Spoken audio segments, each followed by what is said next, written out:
আগামীতে আসার তৌফিক এনায়েত করে দাও। আল্লাহ আমাদের প্রত্যেকের ইমানের শক্তি বাড়াইয়া দাও, আমলের শক্তি বাড়াইয়া দাও। আল্লাহ দয়া করে মায়া করে আমার মতো জ্ঞানী হতভাগা মাহারা বাবা হারা ভাই হারা আপন জন হারাইয়া যারা কান্দে আল্লাহ প্রত্যেকের মা বাবার কবরে তুমি জিকিরে আবাদুল্লাহ পৌঁছে বানাইয়া দয়া করে মায়া করে মৌলা আল্লাহ আল্লাহ 26, 25, 26 ফেব্রুয়ারি আল্লাহ প্রতি বাৎসরিক উরস মাহফিল হয় নুরুকোটি পাক দরবার শরীফে। আল্লাহ এই বছরেও আল্লাহ সহি সালামত উরস শরীফ আদায় করার তৌফিক এনায়েত করে দাও।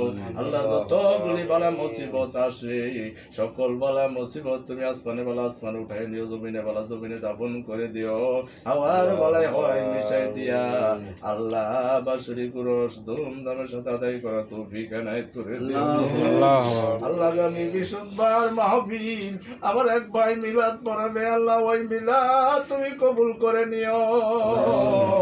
আল্লাহ দয়া করে মায়া করে যতগুলি দরখাস্ত দাঁড়াইলাম প্রত্যেকটা দরখাস্ত তোমার দরবারে কবুল করে নিও। আল্লাহ শেষবারের মতো ফরিয়াদ যেদিন মালাকুল মউত হাজির হয়ে যাবে ওই নিদানের সময় তো আপন আপন বলতে পাশে আর কেউ থাকবে না।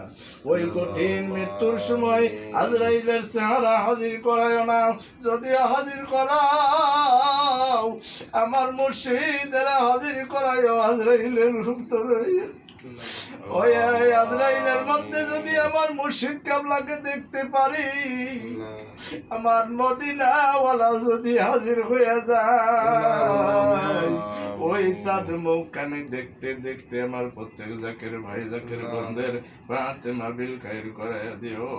শেষ নিঃশ্বাস যেদিন বাহির হইয়া যাবে ওই শেষ নিঃশ্বাস বাহির হওয়ার আগে আমাদের প্রত্যেকের জবানে জারি করাইয়া দিও তোমার বন্ধুর মতো মাকা কালেমা তৈবালা ইলাহা ইল্লাল্লাহু মুহাম্মাদুর রাসূলুল্লাহ।